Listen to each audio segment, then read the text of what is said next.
Honorable Shri Ramji Lal Suman ji.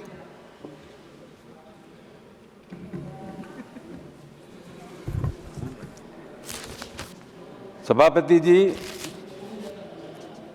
धन्यवाद। मैं सबसे पहले राष्ट्रीय गीत वंदे मातरम को प्रणाम करता हूं, सलाम करता हूं। ये हमारे राष्ट्रीय आंदोलन का गीत है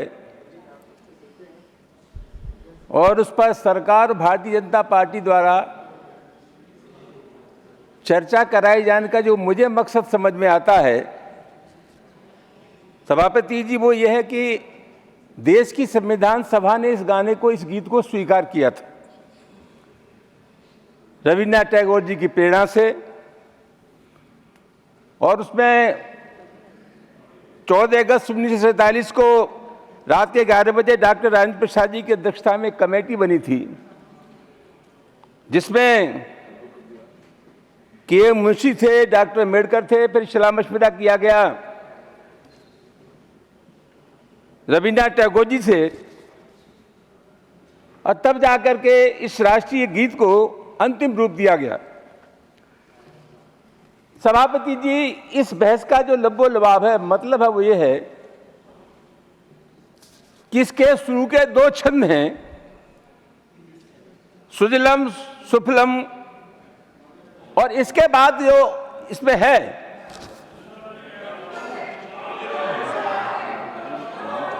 क्या कह रहे हो, क्या है, क्या है?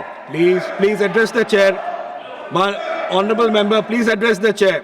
Please address the chair. सभापति जी, ये हर समय इनके दिमाग में हिंदू और मुसलमान के अलावा कोई कुछ नहीं। ये हमारे देश का जो धर्मनिरपेक्ष चरित्र है, उसके चलते संविधान सभा ने इस राष्ट्रीय गीत को स्वीकार किया था। सभापति जी, कांग्रेस के राष्ट्रीय अधिवेशनों में यह गीत गाया जाता था। सुचेता कृपलानी ने इस गीत को गाया। 1905 में सरला चौधरी ने कलकत्ता वेदस में इसको गीत गाया। और अध्यक्ष महोदय, 1905 में वंदे मातरम नाम से एक अखबार शुरू किया था लाला लाजपत राय ने। इनको बुखार आ जाएगा, वो अखबार उर्दू में था, आप तो जानते ही नहीं कुछ। लाला लाजपत राय ने वो समाचार पत्र शुरू किया था। सभापति, में आपके मार्फत निवेदन पहले यह करना चाहूंगा कि शुरू के 5 वर्षों में इन्होंने वंदे मातरम नहीं गाया। अच्छा, आप इतने वंदे मातरम के पक्ष में हैं तो आरएसएस का जो गाना है उससे पहले उसी गाने को स्वीकार कर लेते। इनका सही मानों में सभापति महोदय राष्ट्रीय आंदोलन से, सामाजिक सद्भाव से कोई लेना देना नहीं। Honorable member, please address me. Honorable member माननीय, आप मुझे एड्रेस करें। सर, मुझे संरक्षण दीजिए, ये वो लोग बोल लेते हैं। प्लीज आप बोलिए। ये जानते हैं इनका वंदे मातरम देश के राष्ट्रीय आंदोलन से कोई संबंध नहीं। ये समाज को तोड़ने की जो प्रवृत्ति है, समाज की तोड़ है, इसके अलावा इनका कोई काम नहीं। Please address me, don't address them, address the chair. सभापति जी, एड्रेस द चेयर। आप बोलिए। प्लीज सभापति जी, सभापति जी, आप बोल नहीं रहे हैं, समय जा रहा है। प्लीज सभापति जी, मैं ये निवेदन कर रहा था कि राष्ट्रीय आंदोलन में जो लोग थे जिन्होंने देश के लिए कुर्बानियां दी, जो चाहते थे कि हमारे देश का धर्मनिरपेक्ष चरित्र बरकरार है, उन लोगों ने इस राष्ट्रीय गीत को बनाया था, स्वीकार किया था। सभापति महोदय, अब तो मुझे ऐसा लगता है कि इस देश में तय ये हो जाना चाहिए कि गांधी का विचार, सुभाष का विचार, नेहरू का विचार, लोहिया विचार, जयप्रकाश जी का विचार, ये विचार ठीक था, या श्यामा प्रसाद मुखर्जी का विचार, सावरकर का विचार, गोलवलकर का विचार, और नए अवतार पैदा हो गए नरेंद्र मोदी और अमित शाह, इनका विचार ठीक है। सभापति महोदय, देश को तोड़ने वाले लोग हैं, नफरत की राजनीति करने वाले लोग हैं। इनका सामाजिक सद्भाव से कोई रिश्ता नहीं है सभापति महोदय। Honorable member, address the chair. जानबूझ करके देश के वातावरण को खराब Address करने the की कोशिश कर रहे हैं। सभापति महोदय, मैं इनसे ये जानना चाहूंगा, सभापति महोदय ये हर चीज की परिभाषा अपनी सुविधानुसार कर लेते हैं। मुसलमानों के नाम से बुखार आ जाता है। आपको जानकारी है कि आजादी से पहले इस देश में जो विधानसभाओं के चुनाव हुए थे उनमें 3 प्रांत थे, बंगाल, सिंध, उत्तर पश्चिम प्रांत। और आपने उस समय ये आरएसएस तो था नहीं, 1925 में आरएसएस बना। Please address the chair. Hindu Mahasabha थी सभापति महोदय। मुस्लिम लीग ने हिंदू महासभा के साथ मिलकर के सरकार बनाई।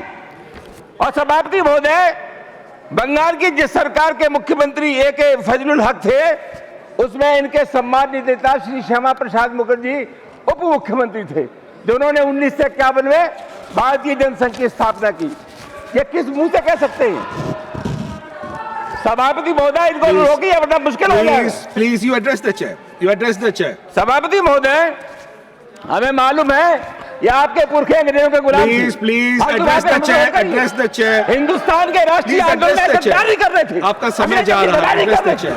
Address the chair. सभापति महोदय, Address the chair. जब नेताजी सुभाष चंद्र बोस ने सेना बनाई तो इन लोगों ने मना किया कि उस फौज में भर्ती न हो।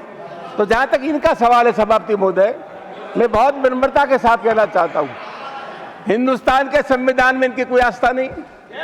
जब संविधान बन रहा था सभापति महोदय, तो इनके लोग फरमा रहे थे कि देश में जो मनु जी का संविधान विद्यमान है तो किसी और संविधान की आवश्यकता नहीं। इसी रामलीला के मैदान में जब डॉक्टर अम्बेडकर जिंदा थे तो उन्होंने डॉक्टर अम्बेडकर का पुतला जलाया। सभापति महोदय, ये हालत है। सही मानो सभापति महोदय, 53 साल तक इन्होंने राष्ट्रीय झंडा नहीं लगाया। ये नागपुर में भगवा झंडा लगाते थे। और सभापति महोदय, सबसे महत्वपूर्ण बात है कि 3 नौजवानों ने नागपुर में भगवा झंडा की जगह 2001 में राष्ट्रीय झंडा फहरा दिया था। तो आरएसएस के लोगों ने उनके खिलाफ मुकदमा लिखाया। 2001 में जो मुकदमा पंजीकृत हुआ वो 2013 में जाकर के खत्म हुआ। झंडे से इनका कोई लगाव नहीं, राष्ट्रीय आंदोलन में कोई इनका मतलब नहीं, संविधान को ये मानते नहीं है। सभापति महोदय, ये कुल मिलाकर के जाति और मजहब के नाम पर इस देश को तोड़ने के अलावा दूसरा काम नहीं जानते। यही इनका असली चरित्र है। मैं आपके मार्फत सभापति महोदय निवेदन करना यह चाहूंगा, देश के बंटवारे की बड़ी चिंता है। सभापति महोदय, मैं नहीं चाहता था ये बात करूं, मैं जिन्ना की तारीफ नहीं करना चाहता, लेकिन एक निवेदन मैं आपसे करना चाहता हूं। क्या देश के बंटवारे के लिए अकेला जिन्ना जिम्मेदार थे?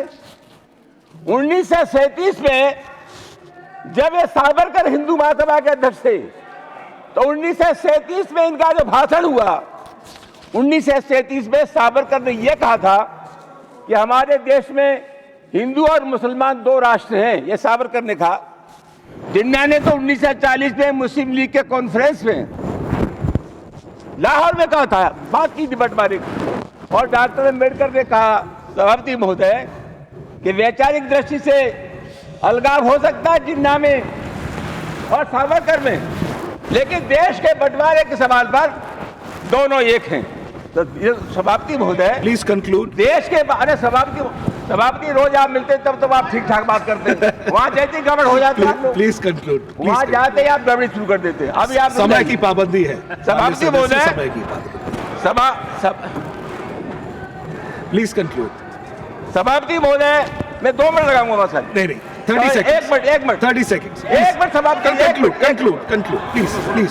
सभापति महोदय, 150वीं जयंती है सरदार पटेल की। पूरे उत्तर प्रदेश में भाजपा सरदार पटेल से आपका क्या मतलब था? आरएसएस में बेल तो सरदार पटेल ने लगाया। आप बताइए, क्योंकि राष्ट्रीय आंदोलन में इनका कोई आदर्श नहीं है। एक आदर्श थे बेचारे, वो भी 6 बार माफी मांग के आए, अंग्रेजों से पेंशन लेते रहे।